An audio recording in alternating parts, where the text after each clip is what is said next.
Now I'm going to teach Piper how to back up while I shake the rope at her. And I've done this to her already, but I haven't done it like formal training. So I haven't like had an exercise where I just asked her to back up. I just shook the rope and I released when she backed up when she got into my space. But so she already somewhat knows how to do this.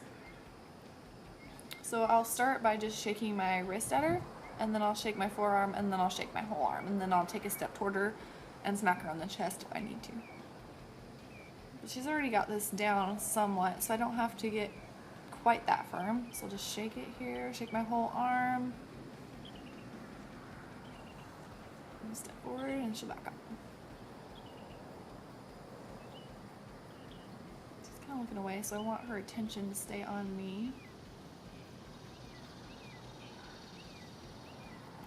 Wrist, shake my forearm, shake my whole arm, take a step forward, and release. You just have to be consistent with your cues. The more consistent you are, the better your horse is going to be. Pay attention to me.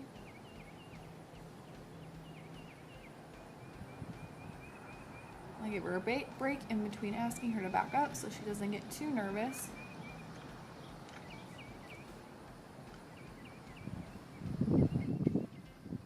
Looking away, so I took that opportunity to ask her to back up, and I'm just going to release after she takes one step.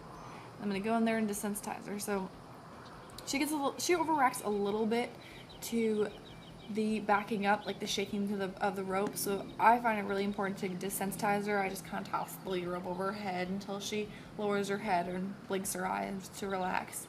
I find that really helps her a lot. I like to do that when I'm lunging too, just to desensitize them and balance them out. So I'll ask for one step at first, and then I'll just build one step at a time.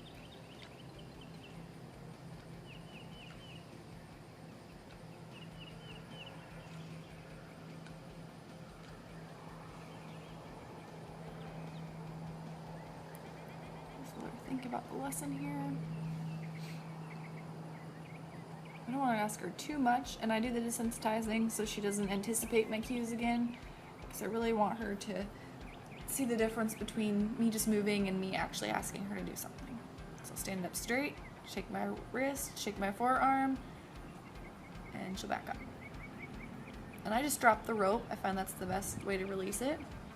And then I'm just going to toss it over her head here. I'm going to keep going with her and bump her nose toward me when she moves around. There, she stood still. Relaxed a bit. She's like low on her head there, and she's kind of half closing her eyes, so that was very good.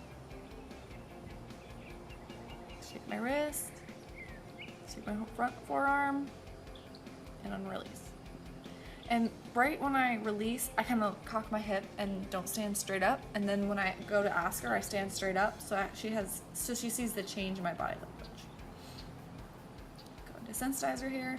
Since she is a bit jumpy, I like to end by just desensitizing her to the rope, making sure she's okay with my tools.